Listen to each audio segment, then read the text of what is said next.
Manuel, você pode fazer a oração inicial para nós? Posso sim. Me escutam?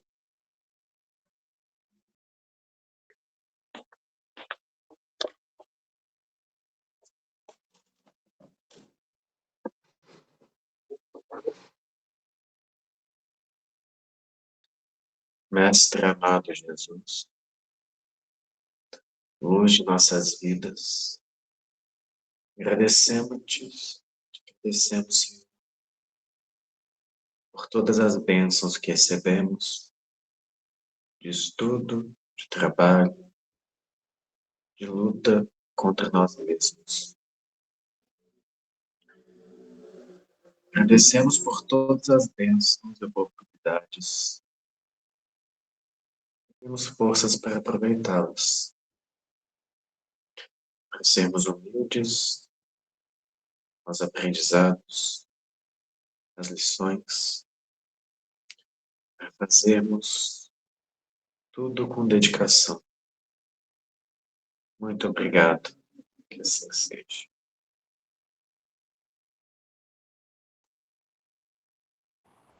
Obrigada.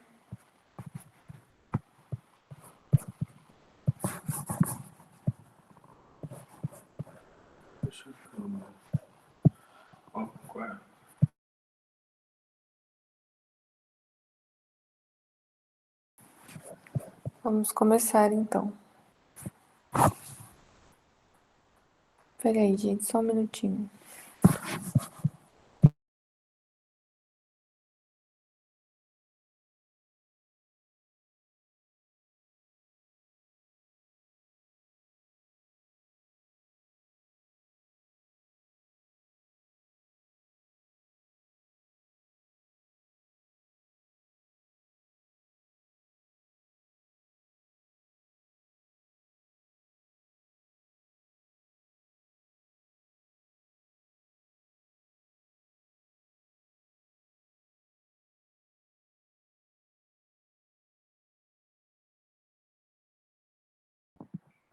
Pronto.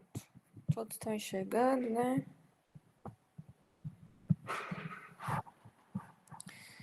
A gente estava, semana passada, ainda na conversa do telésforo com os espíritos que estão querendo trabalhar no Ministério da Comunicação, né?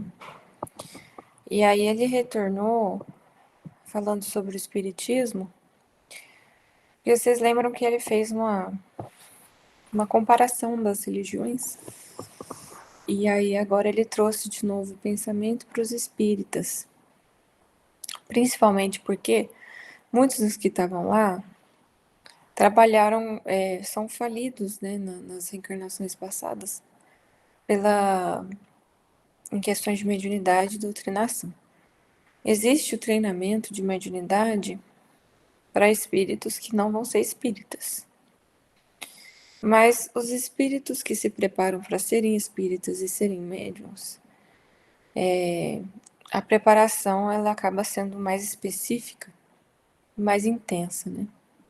Então, existem médiuns em todas as religiões e existem manifestações mediúnicas em, em qualquer religião séria.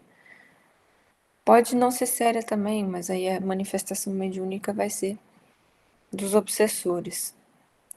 Mas a doutrina espírita, pela obra de Allan Kardec, a gente sempre tem que lembrar da importância de ler os 5 livros do Allan Kardec, porque o trabalho dele foi um trabalho realmente de codificação, porque ele estudou os fenômenos mediúnicos e ele trouxe um rigor para a compilação das mensagens dos espíritos que hoje em dia a gente não consegue enxergar em nenhum outro trabalho. Ele levou tão a sério essa questão da mediunidade e dos doutrinadores, de como deveria ser o centro, pensando mesmo numa doutrina e não numa forma de iniciar uma religião, que a ligação com o espiritismo, sério, traz uma possibilidade de um trabalho com a mediunidade que é mais difícil de se ter nas outras religiões, que é um trabalho extremamente raciocinado com a noção das causas. Então, nas outras religiões, existem sim espíritos muito sensíveis encarnados e que são médiums. A gente já ouviu várias histórias sobre muitas vezes pastores evangélicos que chegaram e trouxeram mensagem, ou até mesmo irmãs das igrejas que chegaram e trouxeram mensagem que tinha a ver com o que a pessoa estava passando, sem que a pessoa tivesse falado ou que tivesse conhecimento do que ela estava passando. Isso é mediunidade. Muitas vezes uma pessoa bondosa no trabalho dela, que se dispõe a ajudar os outros, ela recebe a influência dos bons espíritos e por ela estar trabalhando para o bem, estar trabalhando para se melhorar, ela se torna uma médium desses espíritos e muitas vezes gera consolo, gera alegria, leva consolo e conselhos, né, para as pessoas no trabalho, no seu núcleo familiar, trabalhando então essa mediunidade. Mas é diferente da questão da mediunidade propriamente dita, que a gente fala com a noção, né, da causa, do efeito e com o rigor científico que o Kardec imprimiu nas suas obras. Então, por mais que hoje em dia, né, a leitura do Kardec ela seja uma leitura considerada difícil, a importância dela é maior do que a gente consegue perceber, porque a obra dele, que não é só dele, né, que ele compilou, mas que é dos espíritos, ela traz um grau de seriedade, de pé no chão para as manifestações mediúnicas, que se a gente não tivesse isso, muitas vezes a gente se perderia na onda dos misticismos, desse véu de obscuro que existe nas pessoas que procuram as, as questões paranormais sem estar procurando a questão moral por trás delas, né? Então aqui ele chamou atenção para a questão do espiritismo, porque muitas pessoas estão então no espiritismo, mas por interesses pessoais, preguiçosos, querendo ouvir o espetáculo dos espíritos desencarnados, mas não querendo ouvir aquilo que fere a própria consciência culpada, porque são pessoas que não estão trabalhando naquilo que elas prometeram, e isso gera sofrimento íntimo, mais do que a pessoa consegue perceber. Então, se vê muitas vezes a pessoa se debatendo com questões de ansiedade, de depressão, e ela não consegue muitas vezes entrever que o próprio comportamento dela de fugir de uma responsabilidade mais profunda com as pessoas, pensando naquilo que Jesus nos falou sobre amar os nossos inimigos e também amar o nosso próximo como a nós mesmos, ela não percebe que isso já seria a cura de uma ansiedade, de uma depressão, porque a tiraria do insulamento, né, que é gerado pela própria personalidade da pessoa, mas também aumentado pelos obsessores.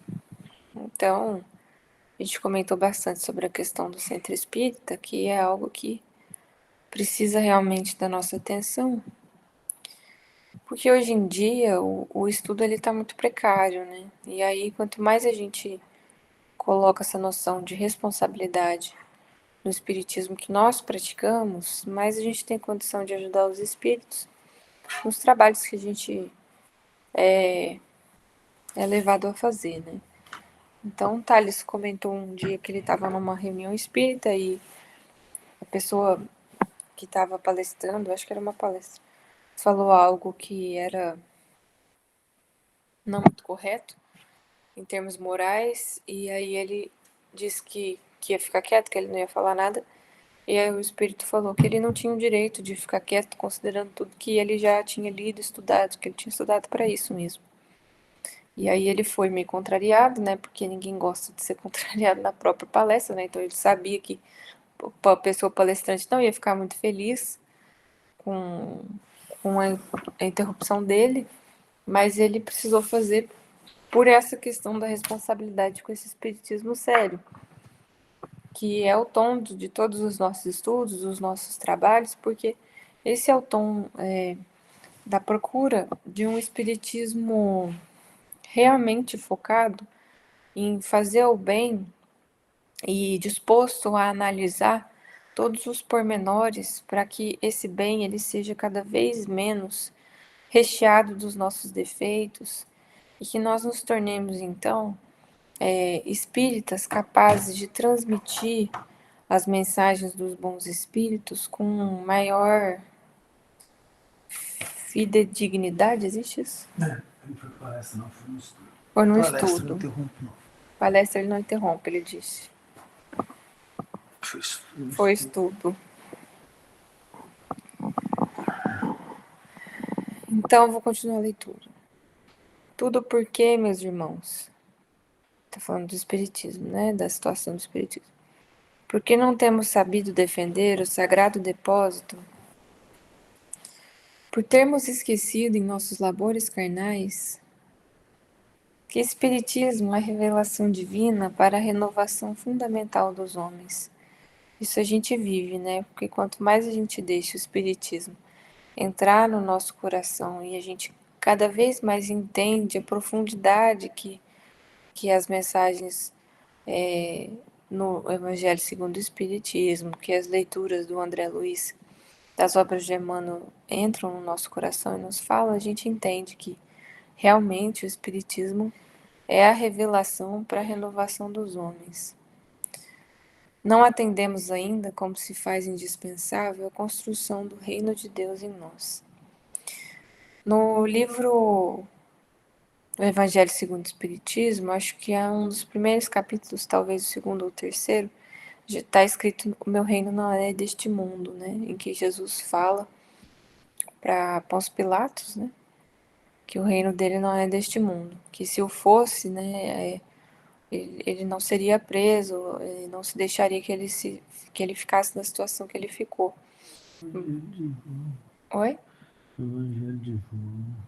No Evangelho de João tá falando isso? Ele repete no livro Evangelho segundo o Espiritismo, né? Essa parte.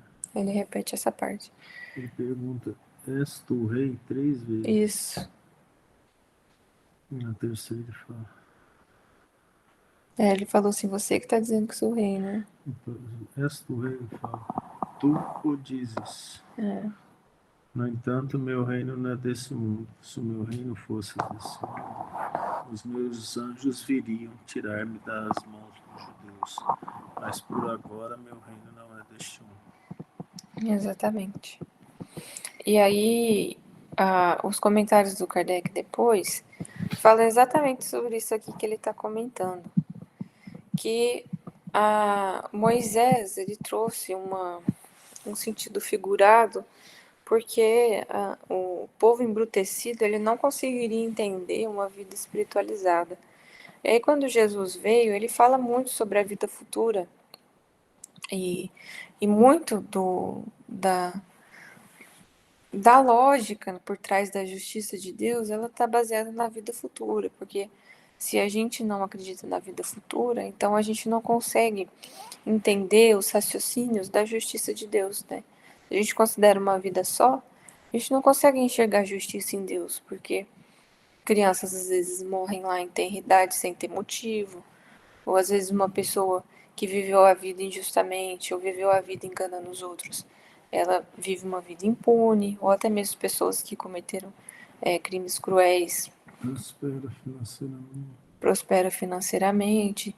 Então, uma vida só, ela não basta para a gente entender a justiça de Deus. Então, Jesus vem e nos coloca a noção de vida futura e a noção de que o reino dele não é deste mundo, para que naquele tempo, né, os que estavam preparados para entender essa mensagem da vida espiritual pudessem evoluir, mas ficando então essa noção da vida futura, mas ainda de forma fugidia, ainda dependendo das interpretações que as pessoas fizessem. Quando o Espiritismo chega, ele chega para trazer essa noção clara do que significa a vida futura. Então, para nós, o mundo espiritual é uma realidade. E para nós, então, a justiça de Deus fica claramente exposta pelas reencarnações e pelas leis, né, que regem as nossas vidas, as nossas reencarnações, que é baseada no nosso mérito, no nosso esforço e também naquilo que a gente precisa passar, daquilo que a gente fez os outros passarem. Então, o que ele está falando é realmente sobre isso, que o Espiritismo ele é a terceira revelação e a revelação divina para a renovação fundamental dos homens, porque ele traz para nós a fé raciocinada que permite que a gente entenda a necessidade da gente construir esse reino de Deus em nós, para que então o reino de Deus, de Jesus, esteja então desse mundo, quando nós todos conseguirmos transformar a Terra em um mundo de regeneração, e quando nós nos colocarmos então o nosso coração, a nossa mente ligados às boas coisas. Então, isso é uma mensagem muito clara que está lá naquele capítulo. Se vocês forem ler depois no Evangelho segundo o Espiritismo, esse capítulo, está escrito tudo isso que eu acabei comentando para vocês agora. E é o que ele está falando aqui. Então, isso mostra também algo que a gente sempre fala, né? A gente consegue perceber a boa comunicação dessa obra psicografada e a mediunidade santa do Chico, porque os bons espíritos, eles nunca trazem mensagens que vão contra aquilo que Jesus trouxe, e eles nunca se afastam de Jesus e do que está escrito nos livros da doutrina. Então se vê que tudo fecha, e aí esse fechamento ele é necessário para que a gente também consiga entender a veracidade do que está sendo dito. Então a gente vai lendo a mesma coisa de várias maneiras diferentes para que em determinado momento da nossa vida a gente lê isso e a gente consegue pegar um significado. Quanto mais a gente lê, mais a gente estuda, mais a gente consegue perceber esses raciocínios sendo fechados, essas alusões que são feitas ao Evangelho do Cristo, à Bíblia, e que Allan Kardec não deixou de falar, e muitas vezes o livro psicografado do Chico, do André Luiz, do Emmanuel, acaba trazendo um exemplo cotidiano daquilo que foi escrito, que foi trazido por Jesus, né? E aí esse fechamento mostra o quanto que esses livros são iluminados para nós e como que eles fazem bem para nós se a gente se dedica a estudar eles. Contudo, não abandonemos nossos deveres a meio da tarefa. Voltemos ao campo, retificando as semeaduras. É o que nós fazemos toda a encarnação, né? A gente acaba retificando as semeaduras, vivendo os processos novamente e tentando acertar de uma maneira diferente do que a gente fez no passado.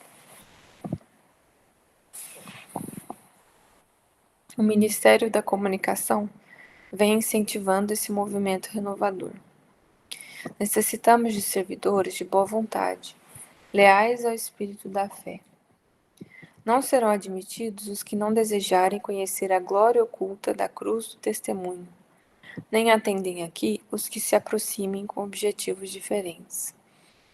Isso é muito sério, né? Mostrando a necessidade de trabalhadores realmente fiéis ao serviço e fiéis a essa questão da cruz do testemunho, o que é algo muito difícil de compreender para nós aqui encarnados, porque a matéria não só deixa a gente meio abobado, mas também a gente está muito acostumado a fazer mais ou menos e orar para Deus pedindo para que isso já esteja suficiente e bom, né? E aí quando a gente estuda mais profundamente, a gente vê os movimentos que os santos fizeram, por exemplo, de desapego e de sacrifício ao outro, os movimentos que os espíritos mais evoluídos que viveram entre nós e que deixaram então a sua vida de exemplo para nós, a gente muitas vezes se coloca distante disso e estabiliza, né? Nos estabilizamos numa vida de poucos sacrifícios, de pouco movimento para essa cruz do testemunho. Mas quando a gente aceita e busca, porque está no nosso íntimo, trabalhar para Jesus, a gente já está buscando vencer, então, essa casca que já foi colocada por nós mesmos em outras vidas, mas que é retomada nessa, né, pelos nossos vícios, a nossa preguiça, a nossa pouca ligação com Deus. E aí, depois de vencida essa primeira casca, a gente precisa vencer a outra casca, né, que também Jesus deixou bem exemplificado, né, quem quiser salvar a sua vida, perdê-la. Que é a questão de, se a gente se apegar à vida material, a gente não faz os movimentos de sacrifício dos nossos defeitos e de conquistas materiais, de posses, para viver uma vida mais espiritualizada. Então, aqui para nós isso significa essa glória oculta da cruz do testemunho, porque não deixa de ser um testemunho, né? A gente conversa aqui várias vezes o quanto que isso incomoda as pessoas que estão ao nosso redor, o quanto que isso traz problemas na nossa vida pessoal com as pessoas que julgavam nos conhecer, que julgavam nos ter como seus amigos na questão do erro. Nesses grupos, né, que são formados em que as pessoas se juntam para evitar trabalhar sobre elas mesmas, e aí se juntam muitas vezes para apenas se encontrar e fazer parte dos mesmos vícios, né? Seja da bebida, da maledicência, mas não se junta para se entender profundamente e mudar os próprios defeitos, né? A grande maioria das pessoas, elas vivem fugindo, né, de se encontrar, fugindo de pensar sobre os próprios defeitos e vivem em desespero para encontrar pessoas que se juntem em horas e horas de atividade inútil que vão tirá-las de uma possibilidade de um momento mais sério, um momento mais calmo. Então, quando um espírita, uma pessoa que percebe essa necessidade de mudança dos próprios processos, mudança de como leva a vida, acaba sendo a glória oculta mesmo, né? Da cruz do testemunho, porque vão ser os espíritos que vão perceber e apoiar esse movimento bonito de se aproximar de Deus, e uma ou outra pessoa vai enxergar e os esforços que está sendo feito para que tenha mudança, né? Mas a grande maioria dos que dizem amigos, eles vão reagir violentamente, porque a questão não é um amor, né, de fato, pela pessoa, mas sim quem é da nossa gangue, digamos assim. E não deixa de ser gangue, porque esses encontros de perda de tempo, de esses encontros que são feitos para apenas a satisfação dos desejos carnais e das vaidades, eles acabam atraindo realmente várias gangues e gangues do mundo espiritual que trabalham juntamente com esses espíritos encarnados para estabelecer problemas obsessivos complexos e situações de vingança, e a gente comenta bastante nos estudos, né? Aqui estamos todos, companheiros da comunicação, endividados com o mundo, mas esperançosos de êxito em nossa tarefa permanente. Levantemos o olhar, o Senhor renova diariamente nossas benditas oportunidades de trabalho. Mas para atingirmos os resultados precisos, é imprescindível sejamos seguidores da renunciação inferior. Nenhum de nós, dos que aqui nos encontramos, está livre dos ciclos de reencarnações na crosta. Portanto, somos sequiosos de vida eterna. Isso inclusive nós aqui também, né? Não olvidemos desse modo o calvário de Nosso Senhor, convictos de que toda saída dos planos mais baixos deve ser uma subida para a esfera superior. E ninguém espere subir espiritualmente sem esforço, sem suor e sem lágrimas. Acho que todos nós aqui já teve um momento de grande tristeza íntima, de grande susto mesmo, né, com a sociedade, depois que nós fizemos os nossos movimentos para buscar realmente essa vida eterna, né? E aí isso está mostrando aqui para todos nós que não tem como a gente buscar realmente essa ligação tão profunda com as verdades que o Cristo nos trouxe, sem que existam vários problemas, né, ao nosso redor, com as pessoas que nos conheciam, com as pessoas que esperavam contar com as nossas energias para situações ruins e que devolvem com grande violência e desentendimento e ignorância as decisões que nós decidimos tomar. E essa renunciação inferior, ela é constante, porque quando a gente se renuncia a coisas materiais, né, a gente já até comentou sobre isso, por exemplo, parar de beber, se não tem um vício muito forte de alcoolismo envolvido, é muito mais fácil fazer isso do que renunciar a outros aspectos, né, do inferior que estavam relacionados com a bebida, mas são mais moralmente ruins, né?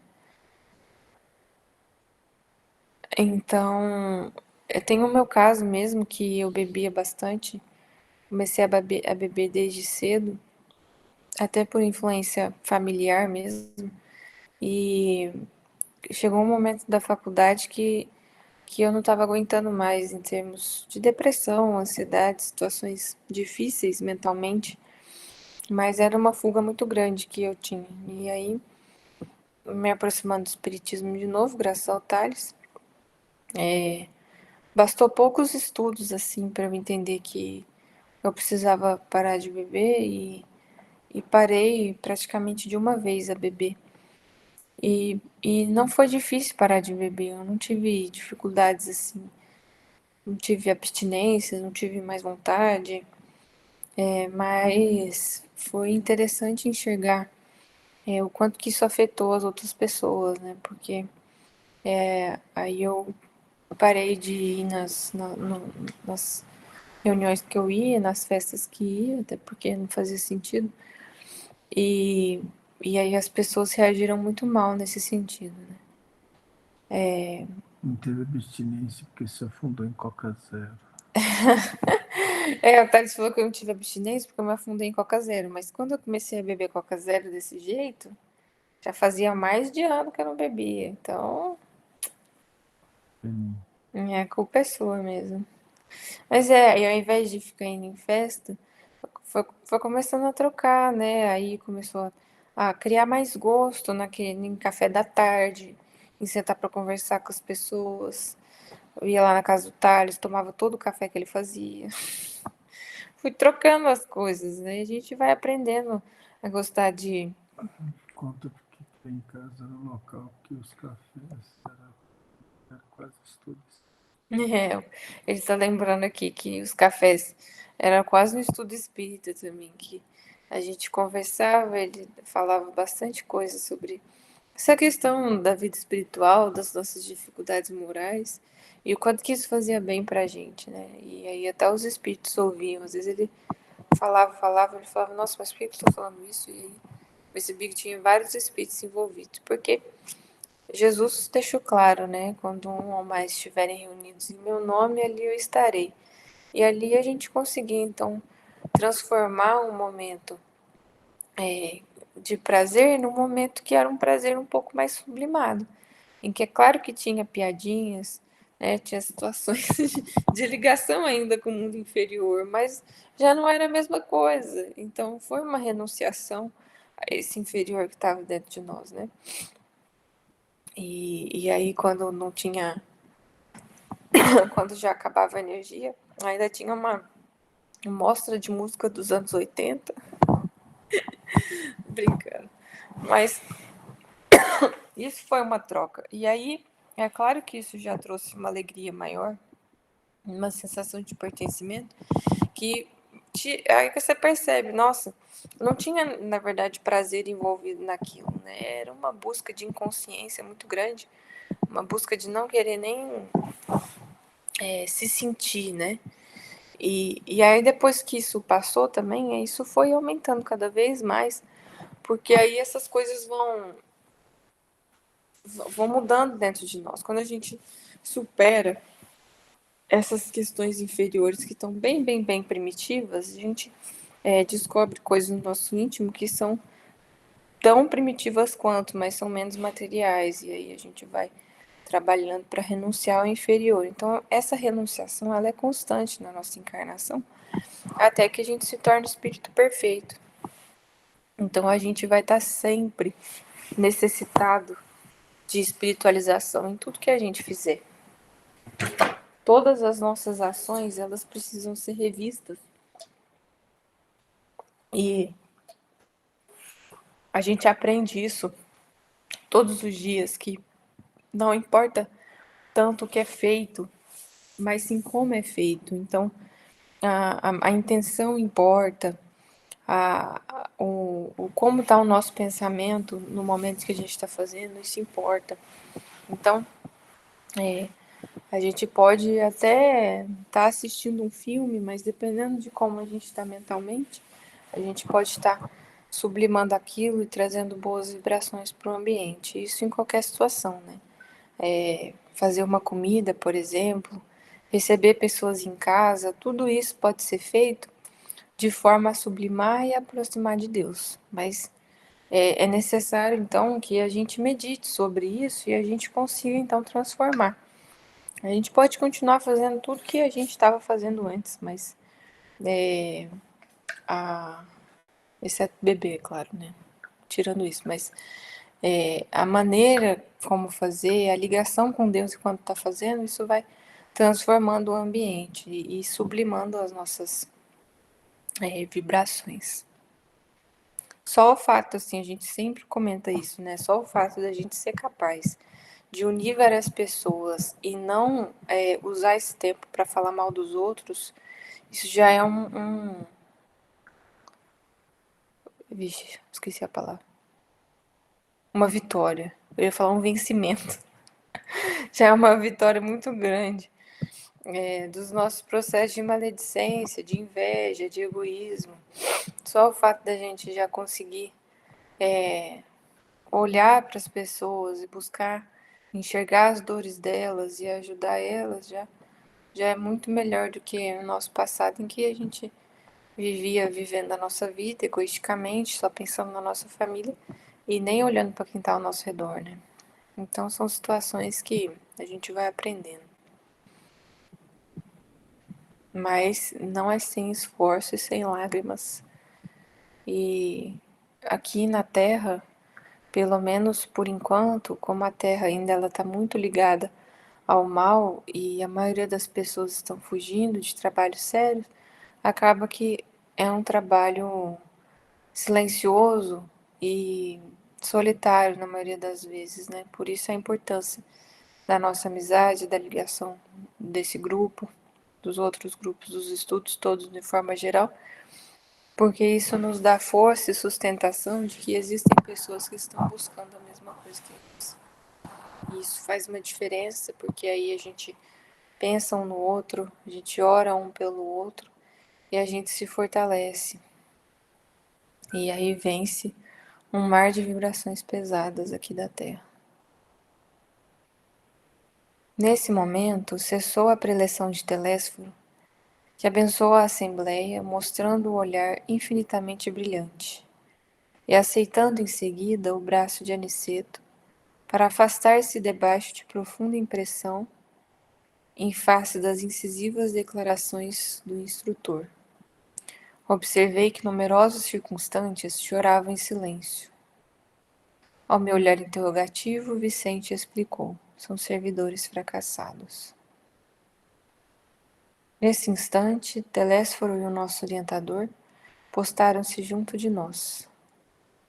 Duas senhoras de grave fisionomia aproximaram-se respeitosamente e uma delas dirigiu-se a Aniceto destes termos: desejávamos o obséquio de uma informação concernente à próxima oportunidade de serviço que será concedida a Otávio. O Ministério prestará esclarecimentos, respondeu o interpelado, atencioso. Todavia, tornou a interlocutora, ousaria reiterar-lhe o pedido.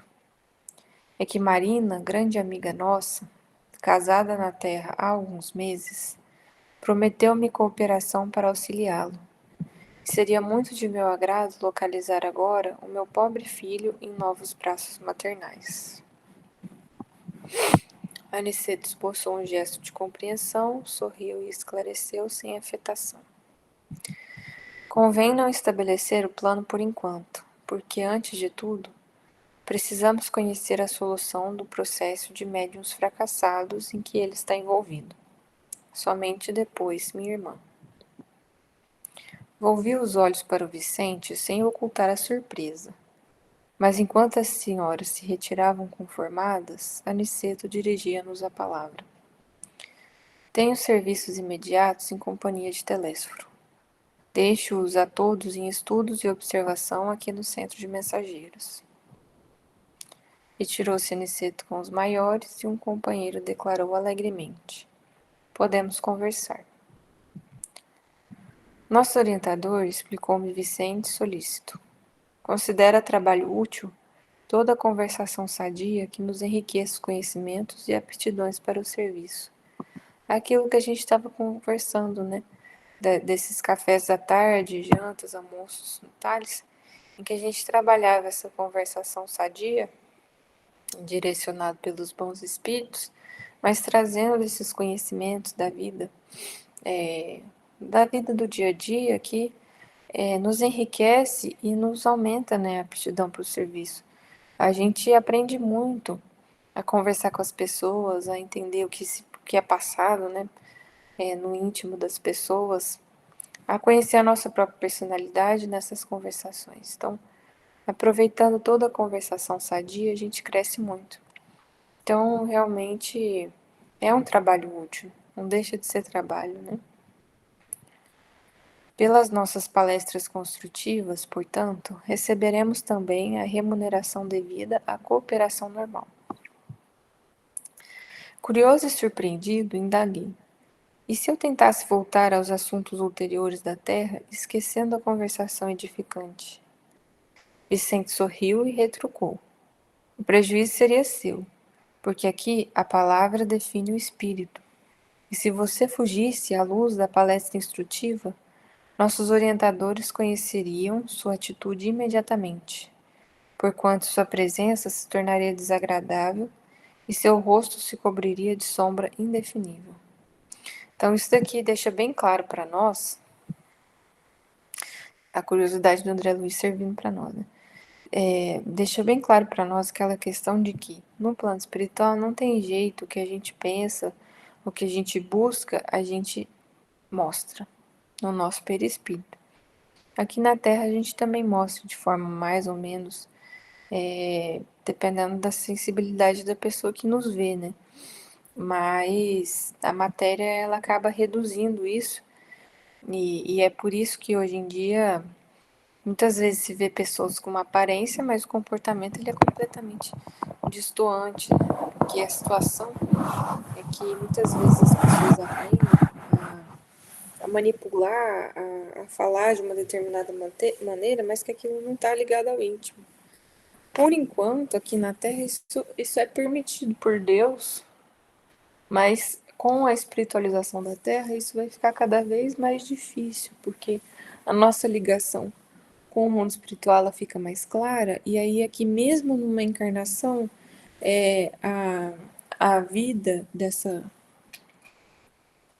o conhecimento das intenções, ele vai ficar mais claro.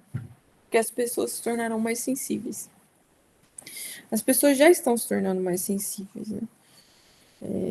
De uma forma geral. Mas isso vai ficar cada vez mais forte conforme a Terra for se aproximando da regeneração dela. Então, por isso que a nossa luta, quanto mais a gente lutar para a gente ser coerente, para a gente não mentir, para a gente ser realmente pessoas assim mais coerentes, mais a gente vai estar sintonizado com um plano espiritual de ordem mais sublimada. Porque quando a gente vive muito tempo hipocrisia e a gente estabelece essa hipocrisia para nós, então na tentativa de viver essa hipocrisia no plano espiritual existe muito sofrimento, né, do espírito, porque ele vai sofrer, né, a própria condenação desse vício, né, que foi estabelecido. Então, por isso, Tales comenta bastante sobre a necessidade mesmo de ser sincero conosco, de ser sincero com os outros e trabalhar para fazer isso constantemente, com muita força, para que nós, então, tenhamos uma consciência mais tranquila. E aí a nossa consciência ela vai estar mais ligada realmente ao nosso espírito e não às máscaras que foram criadas, né? Porque quando tem até uma mensagem no livro Fonte Viva do Emmanuel que quando a gente oferece mentira aos outros, eles nos respondem com mentira também. E isso vale para todos nós, né? Que a busca da sinceridade dos nossos sentimentos, ela já é um treino para a sinceridade do espírito, do plano espiritual, e que é preciso ter, né? Então, muito interessante essa pergunta dele. É interessante também o Vicente comentando que os orientadores conheceriam a atitude imediatamente. Porque é sempre bom a gente lembrar que o nosso lar, ele tá numa região de umbral. E é claro que pessoas mais sintonizadas com o plano espiritual, elas veriam. Mas essa maneira que ele falou, os orientadores, me deu a impressão de que existiriam espíritos que não seriam capazes de perceber ainda, por causa do quão ligado à matéria ele ainda está, né? A gente vai conhecer o André Luiz, acho que a gente já viu, né, por exemplo, aquela menina que estava na casa da senhora Laura, e a ligação dela com o noivo que ficou lá, e o noivo tinha até casado com a melhor amiga dela, né? Que ela morreu e o noivo casou com a melhor amiga. A ligação dela com a matéria era tão mais forte que ela não estava conseguindo se manter estável, ela não estava conseguindo sair da casa. Não sei se vocês lembram, porque a vibração dela estava muito baixa. Mas ela tinha recebido, tinha condições de estar lá no nosso lar, até por causa da mãe dela, né? Que estaria voltando já, também desencarnando. Então, é claro, se ele começasse a trabalhar não querendo fazer as coisas e querendo, na verdade, manter a vida de vaidade, de, de se achar um médico famoso e tudo mais, ele não conseguiria se manter ali, né?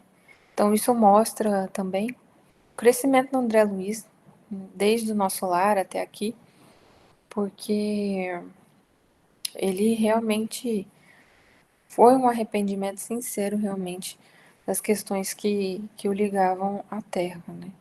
E a gente vê no nosso lar todo o sofrimento que ele passou, não são sofrimentos simples, né?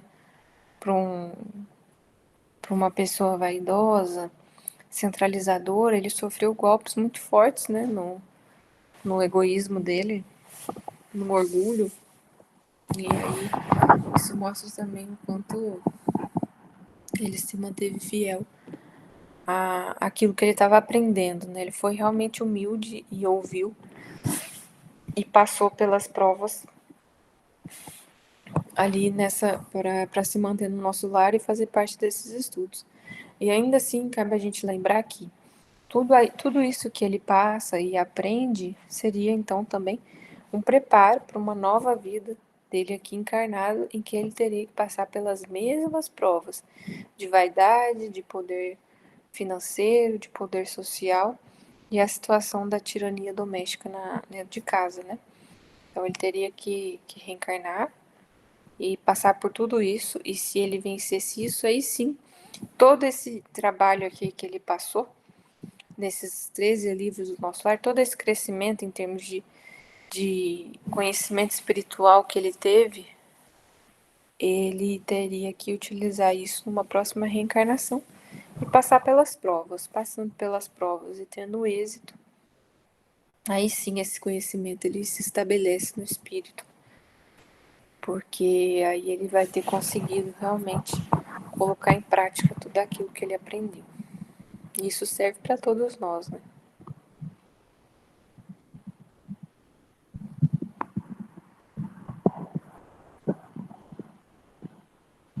Alguém tem alguma coisa para falar? Thales disse que não. Obrigada, Thales, por me responder.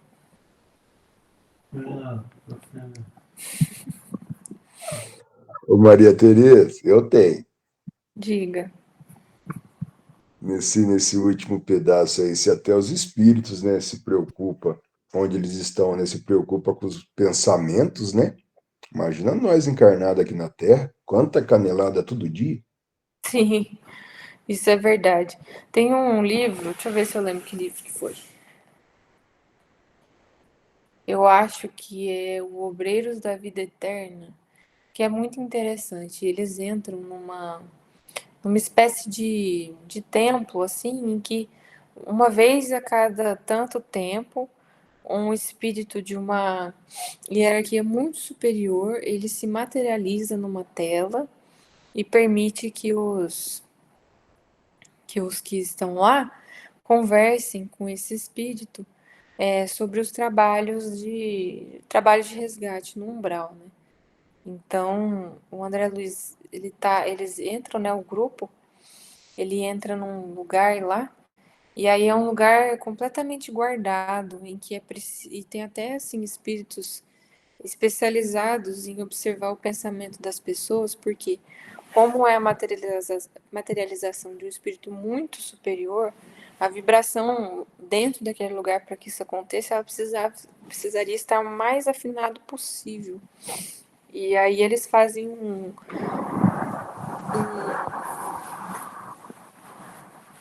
um treinamento de visualização que eles vão imaginar uma tela, imaginar uma paisagem, né? Flores e tudo, e cada pessoa fica responsável pela criação de uma imagem mental. E aí essa imagem mental vai formar o ambiente que esse espírito vai se materializar. E aí o André Luiz fica com as flores, e aí ele começa a pensar nas flores que ele tinha plantado na casa dele, da última encarnação. Aí quando ele faz isso, ele começa a baixar a vibração, porque ele se liga à vida, né, que ele estava encarnado, e aí a ligação com a família, ela se enche de uma saudade que abaixa a vibração dele.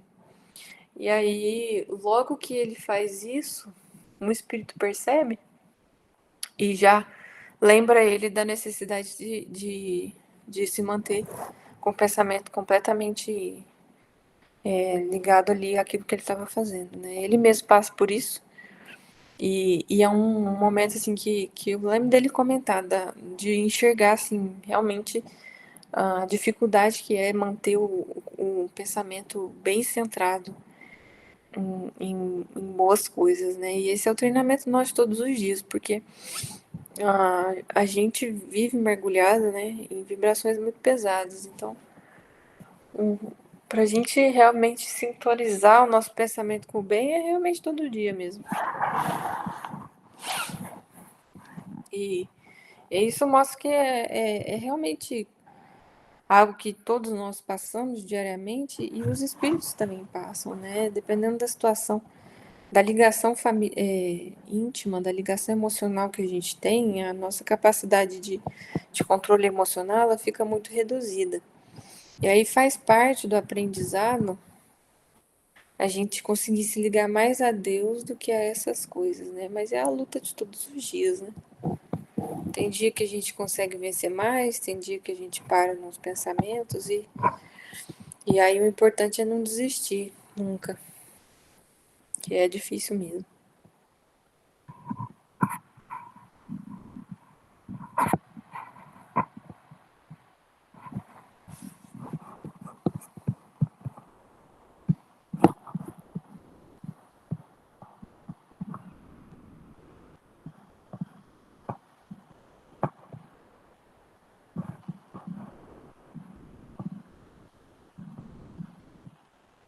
Aí é bem interessante esse lugar que inicialmente eles não conseguem fazer uma boa imagem mental de tão difícil que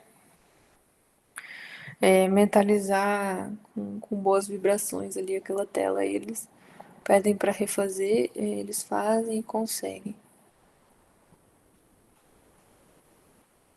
Porque o controle dos nossos pensamentos realmente é algo que é um treino constante das nossas vidas, né?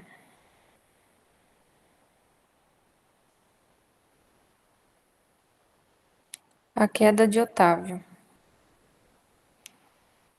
Acho que a gente ficou um mês no mesmo capítulo. Até mais, eu acho. A ausência de Aniceto deu ensejo às palestras interessantes. Formaram-se grupos de conversação amiga. Impressionado com as senhoras que haviam solicitado providências para Otávio, pedi a Vicente me apresentasse a elas. Não que me envolvesse por curiosidade menos digna, mas desejo de alcançar novos valores educativos sobre a tarefa mediúnica, que a palavra de Telésforo me fizera sentir em tons diferentes. Isso é muito interessante, que o André Luiz, antes, inicialmente, ele tinha uma curiosidade meio menos digna mesmo, né? Até pela conversa que ele teve com a senhora lá no nosso lar, não sei se vocês lembram, que ele foi ajudar ela a sair da carroça lá.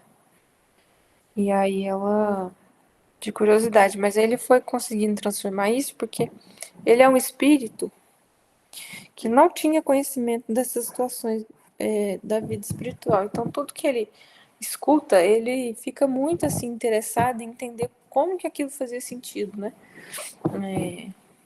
Como assim elas fizeram um pedido desse, né? Mas assim, uma curiosidade sadia em termos de aprendizado. Isso é interessante de perceber, né? Ele não deixou de ser curioso, mas a curiosidade dele, ela se transformou em algo útil, não uma curiosidade que existe em detrimento do outro. E assim a gente também vai. A mesma coisa acontece com a gente, né? A gente vai educando os nossos sentimentos, e é assim que a gente vai sublimando situações, mesmo vivendo a vida normal aqui da Terra, aparentemente a gente vive uma vida da Terra, mas se a gente consegue sublimar os nossos motivos, a gente cresce muito mais em termos espirituais, da mesma maneira que ele também fez aqui, né? Outra coisa que também eu esqueci de falar foi sobre a questão do Aniceto considerar essa conversação sadia o mesmo que um trabalho, o mesmo valor de um trabalho. E olha para você ver a importância que isso tem, né? Voltando nessa história em relação ao Tales, nesse período então de mudança de vida, né? De buscar realmente uma ligação maior com Deus, muitas vezes até mesmo cedendo a processos obsessivos, né? Tinha uma questão muito forte de nossa, não vou lá porque preciso estudar, porque preciso fazer coisas que pareceriam obrigações, né? Materiais, físicas. E aí, essa mensagem de Aniceto, essa situação do Aniceto mostra pra gente que essa é uma questão que muitas vezes a gente acaba caindo, né, na fuga de viver esses processos mais espirituais, porque uma conversação digna que nos tire de um nosso estado de fechamento, nosso estado de tristeza, que nos dá noções de horizonte, noções de novo comportamento, ela é muito válida. E se ela vale para a nossa vida espiritual, ela é sim mais importante do que as situações materiais da Terra, que muitas vezes em menos tempo do que a gente gastaria, a gente faria, por ter, né, parado para ter uma boa conversa e descansado a mente e o espírito em boas vibrações. Então, isso é algo que as pessoas muitas vezes alegam estarem muito ocupadas para deixar parte do seu tempo para uma conversa mais tranquila, ou uma situação, uma ação que seja mais espiritualizada. E aí aqui o livro do André Luiz está nos mostrando que uma conversação ligada aos bons espíritos, ela é tão importante quanto um trabalho. E isso ele está dizendo que é um trabalho espiritual. Agora imagine um trabalho material que, que só tem ligação com coisas materiais, né?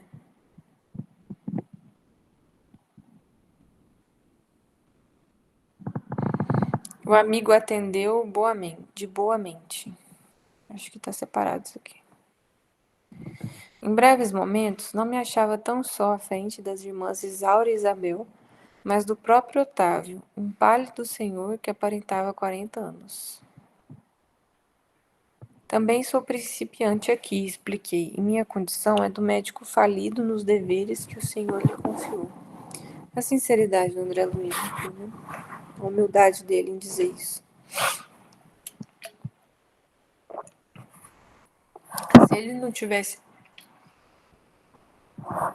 entendido a necessidade de se desligar da vaidade do passado que ele gerou nessa vida passada, ele nem seria capaz de falar algo desse tipo.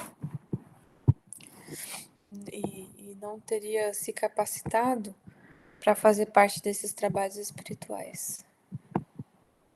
Então, talvez ele ainda estaria num umbral, né, em sofrimento.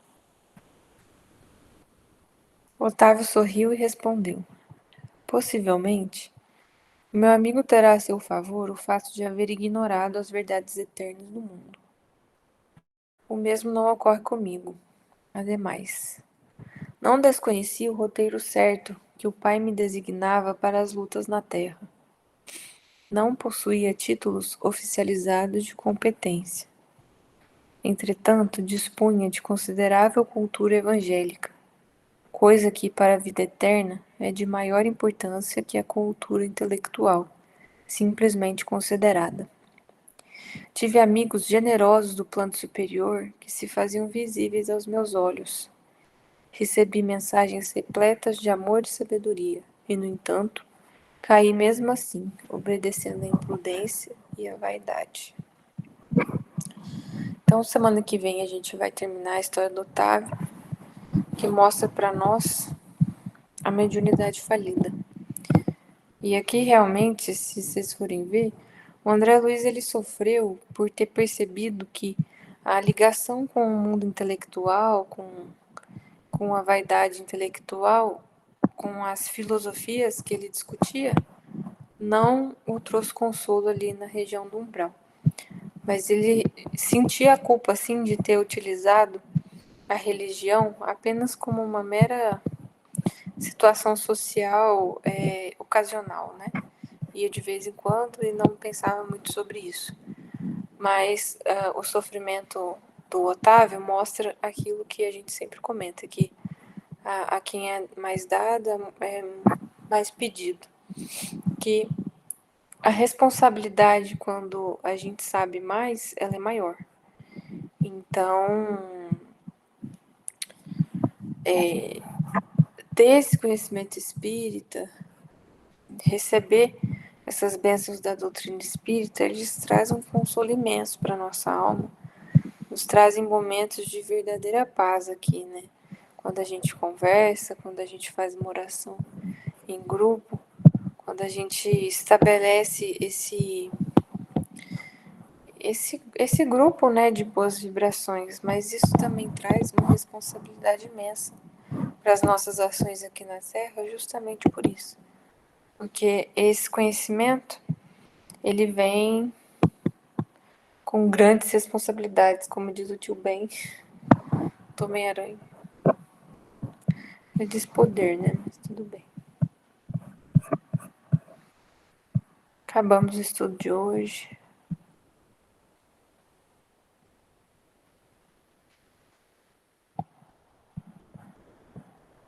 Ô, Ana Luísa Silva, você pode fazer oração final? Posso. Vocês conseguem me ouvir? Consigo.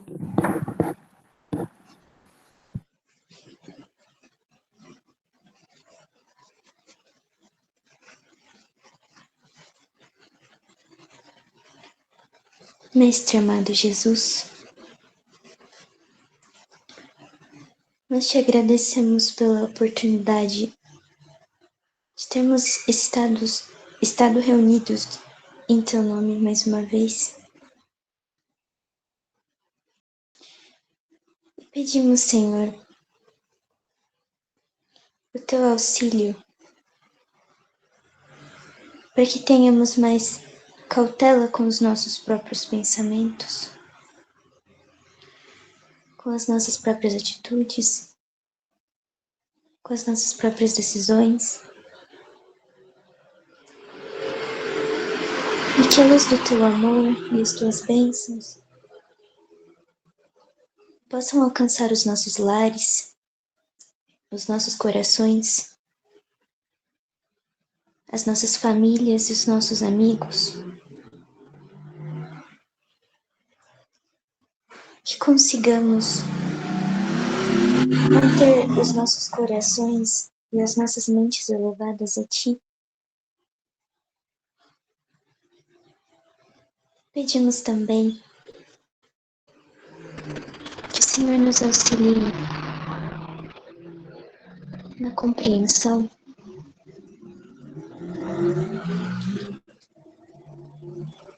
para que possamos permitir que o Teu amor nos transforme sempre. Muito obrigada, Senhor.